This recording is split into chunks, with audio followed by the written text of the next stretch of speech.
Hi friends, പുതിയ വീഡിയോയിലേക്ക് എല്ലാവർക്കും സ്വാഗതം. ഇത് ഒരു കപ്പച്ചീര എന്ന് പറയുന്ന ഒരു തരം ചീരയാണ് കേട്ടോ. നല്ല ടേസ്റ്റിയും ഹെൽത്തിയായ ചീരയാണ്.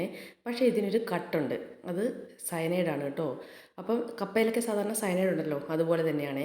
അപ്പോൾ ഇതെങ്ങനെയാണ് ഉണ്ടാക്കുന്നതെന്ന് നോക്കാം. ഈ സയനൈഡൊക്കെ കളഞ്ഞ് എങ്ങനെ ഉണ്ടാക്കുന്നത് നോക്കാം. അപ്പോൾ അതിനായിട്ട് ഞാൻ അതിൻ്റെ പിഞ്ച് മുകളിലത്തെ തണ്ടടക്കം ഒന്ന് പറിച്ച് കഴുകി വൃത്തിയാക്കി വെച്ചിട്ടുണ്ട്.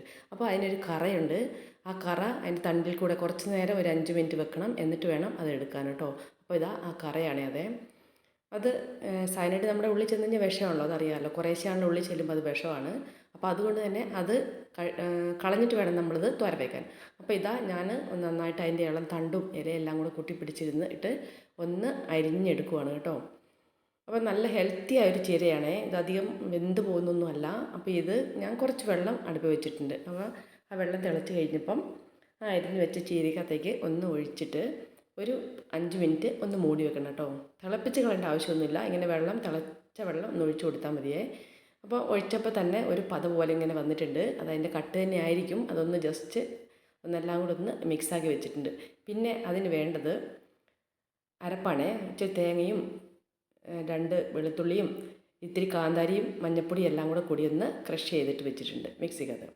അതെല്ലാം കൂടി ഇന്നിപ്പം ഞാൻ ആ വെള്ളത്തിൽ നിന്ന് നന്നായിട്ട് ഞരടി പിഴിഞ്ഞ് ആ വെള്ളമൊക്കെ ഒന്ന് കളഞ്ഞിട്ടുണ്ട്.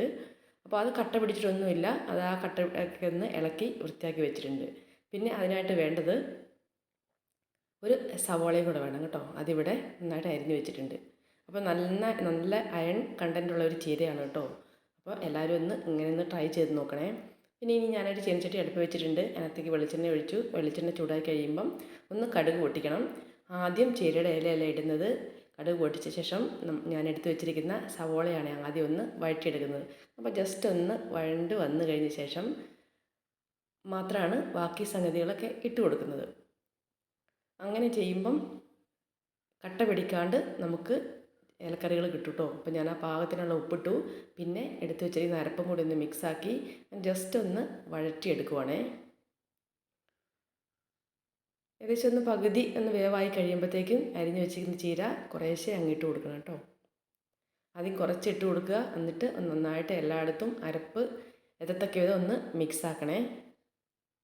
ഒന്നിച്ചിട്ട് കൊടുക്കുമ്പോഴാണ് ഇലയെല്ലാം കൂടി ഒന്ന് കട്ട പിടിക്കുക. അപ്പോൾ ഇങ്ങനെ ഇട്ട് കൊടുത്ത് കഴിയുമ്പോൾ കട്ട പിടിക്കാണ്ട് എല്ലാം നല്ല രീതിയിൽ വേറെ വേറെ തന്നെ കിടക്കും. അപ്പോൾ ഇതാ നന്നായിട്ടൊന്ന് കുറേശ്ശെ ഇട്ട് ഒന്ന് ഇളക്കി എടുക്കുവാണ്. ഇലക്കറി ആയതുകൊണ്ട് തന്നെ അധികം വേവൊന്നുമില്ല.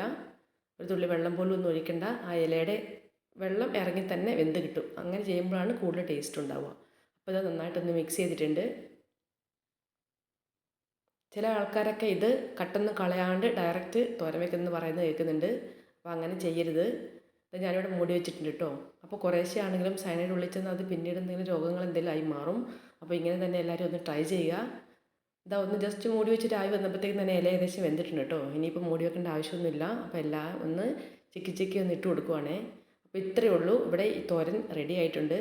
അപ്പോൾ ഹെൽത്തി ആയ തോരനാണ്. എല്ലാവരും ഒന്ന് നോക്കുക, ട്രൈ ചെയ്ത് നോക്കുക. വീഡിയോ ഇഷ്ടപ്പെട്ടാൽ ലൈക്ക് ചെയ്യാനും സബ്സ്ക്രൈബ് ചെയ്യാനും മറക്കല്ലേ. ഇനി പുതിയ വീഡിയോ ആയിട്ട് വരാം. അതുവരെ എല്ലാവർക്കും ബൈ. Thanks for watching.